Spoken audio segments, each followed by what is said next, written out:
నమస్తే, welcome to the date line. నేను Devulapalli Ammar. మాజీ పార్లమెంట్ సభ్యులు, వైఎస్ఆర్ కాంగ్రెస్ పార్టీ ముఖ్య నాయకుల్లో ఒకరు వైవి సుబ్బారెడ్డి మొన్న రాజ్యసభకు నామినేషన్ వేసిన సందర్భంగా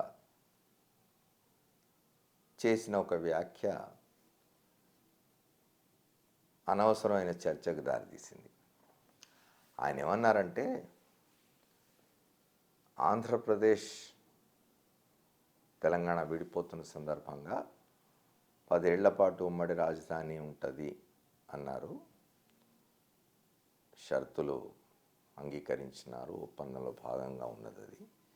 దాన్ని మరికొన్ని సంవత్సరాలు పొడిగించాలని కోరుతాం కేంద్రాన్ని అన్నారు. దాంతో అమరావతి అనే ఒక బ్రహ్మ పదార్థాన్ని రాజధాని చేసుకోవాలి అనే పట్టుదలతో ఉన్న ఒక వర్గం, ఆ వర్గాన్ని సమర్థిస్తున్న రాజకీయ పార్టీ గగ్గోలు పెట్టేస్తున్నది. అంటే ఏమిటి? ఉమ్మడి రాజధానిగా హైదరాబాద్ కొనసాగించి ఇంకా ఆంధ్రప్రదేశ్కు రాజధాని లేకుండా చేస్తారా అని మాట్లాడుతూ ఉన్నారు. అసలు ఆంధ్రప్రదేశ్లో రాజధానికి హైదరాబాద్ను మరికొంతకాలం ఉమ్మడి రాజధానిగా కొనసాగించాలని అడగడానికి ఏమిటి సంబంధం? హైదరాబాద్ను మరికొంతకాలం ఉమ్మడి రాజధానిగా కొనసాగించాలని కోరుతామని వైవి సుబ్బారెడ్డి అనడానికి కారణం ఏమిటి అంటే, 10 ఏళ్ల పాటు ఉమ్మడి రాజధానిగా కొనసాగుతుందని ఏదైతే ఒప్పందంలో చెప్పినారో అది ఇంకో 3 మాసాలు 4 మాసాల్లో పూర్తయిపోతున్నది. 2024 జూన్కి ఆ ఒప్పందం రద్దు అవుతుంది.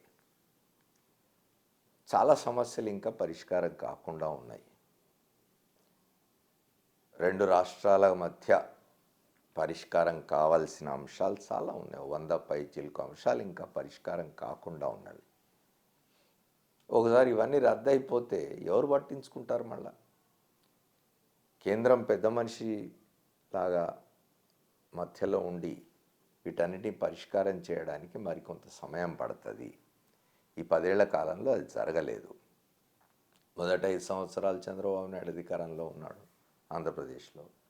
ఆయన ఏం ప్రయత్నం చేయకపోగా ఆయన కొన్ని అపభ్రంశ పనులు చేసి ఉన్న రాజధాని వదులుకొని పోయినాడు కదా. ఉమ్మడి రాజధానిగా దాన్ని వాడుకునే అవకాశాన్ని వదులుకొని వెళ్ళిపోయినాడు ఆయన. ఆ తర్వాత కూడా ఎవరు హైదరాబాద్ మీద పెత్తనం అడగడం కానీ, హైదరాబాద్ మీద వచ్చే ఆదాయంలో భాగం ఇమ్మని కానీ అడగడం లేదు. ఉమ్మడి రాజధానిగా కొనసాగిస్తే పరిష్కారం కావాల్సిన సమస్యలు ఇంకా పరిష్కారం కావడానికి అవకాశం ఉంటుంది. ఇంకా కొంతకాలం దీన్ని కొనసాగించాలనే ఉద్దేశంతో ఆయన మాట్లాడినాడు వైవి సుబ్బారెడ్డి. ఈ తెలంగాణ ప్రజలకు కానీ, తెలంగాణలో ఉన్న రాజకీయ పక్షాలకు కానీ దీని పట్ల అభ్యంతరం ఉండాల్సిన అవసరం లేదు. ఎందుకంటే ఆంధ్రప్రదేశ్ నుంచి పాలకులు ఎవరు వచ్చి హైదరాబాద్లో ఇవాళ వాటా అడగడం కానీ, ఇక్కడ వస్తున్న ఆదాయంలో వాటా అడగడం కానీ, ఇక్కడ వచ్చి పెత్తనం చేయడం కానీ చేయడం లేదు. అసలు ఎవరు రావడం లేదు ఇక్కడికి. సమస్యల పరిష్కారం కావాల్సినవి ఉన్నాయి. ఎందుకున్నాయంటే, ఎందుకు ఆంధ్రప్రదేశ్లో అధికారంలో ఉన్న రాజకీయ పక్షం ఎందుకు ఆందోళన చెందుతుంది అంటే, 6,500 కోట్ల రూపాయలు బకాయిలు ఉన్నాయి తెలంగాణ నుంచి రావాల్సిన విద్యుత్ బకాయిలు. అవి అడిగితేనే ఇంకా పరిష్కారం కాని పరిస్థితి. ఇట్లా ఉదాహరణలు చెప్పుకుంటూ పోతే ఇంకా చాలా ఉన్నాయి. వాటి పరిష్కారం కోసం ఇంకా కొంతకాలం ఈ ఒప్పందం కొనసాగాలి అనే కోరే ఉద్దేశంతోనే దీన్ని మరికొంతకాలం కొనసాగించాలని వైవి సుబ్బారెడ్డి అన్నారు.